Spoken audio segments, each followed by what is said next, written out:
However, the Jeep had problems for years. I was driving down the road, I took surface streets just in case, and it stalled on me, like right in the middle of going. So I pulled over and I called my mom. She was able to come help. While I was standing there next to it, a guy approached to help me, and I got scared. He was nice, and I was trying to do the check the facts and benefit of the doubt type thing. Like, this is not, he looks normal, he's acting calm, he's not making any weird judgments, but I am a single female, stranded, and so all of that was happening, and I knew I needed the help, because I was on the very corner in the turn signal, looking like I was turning because I had guided the car off, so I was right on the curb. So many people were coming up behind me, thinking that I was in the turn lane because my flashers were on. They thought it was a blinker. They didn't realize the other side was also on. And so that was stressful. And I didn't want to move the vehicle because my mom was already coming.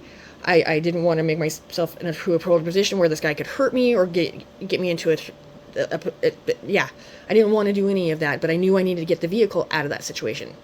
So somebody pulled up behind me, and I thought it was my mom's car, and I started talking to this lady because I couldn't see in the window from the sun, and I'm babbling at her, thinking she's my mom, like, I need help. That is the least of the worries, but it's a side note of, like, I can't believe I did that. So we got the car pulled over, Mom showed up. I was a bit calmer when Ma got there, because I wasn't able to think straight. He was talking to me, and I could not process his words. He was actually telling me to do something, like to put the vehicle in neutral and do blah, blah, blah. That kind of telling me to do something. And it just wasn't comprehending. I was scared. And so he was really knowledgeable. He's probably a mechanic, and it could have been an opportunity to talk to somebody and get somebody that knows how to work on vehicles, because he had great ideas.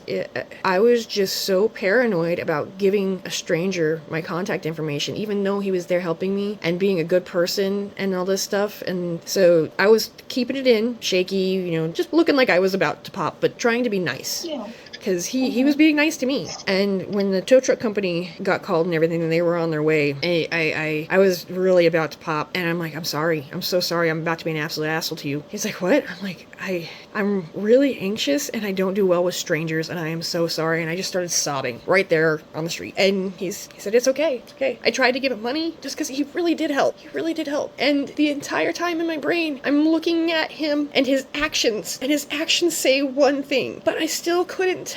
I could not trust my own judgment to tell if he was a good person or bad person, if I was safe or if I was in danger. I couldn't tell if I was putting myself in another dangerous situation or not, because I couldn't judge the person.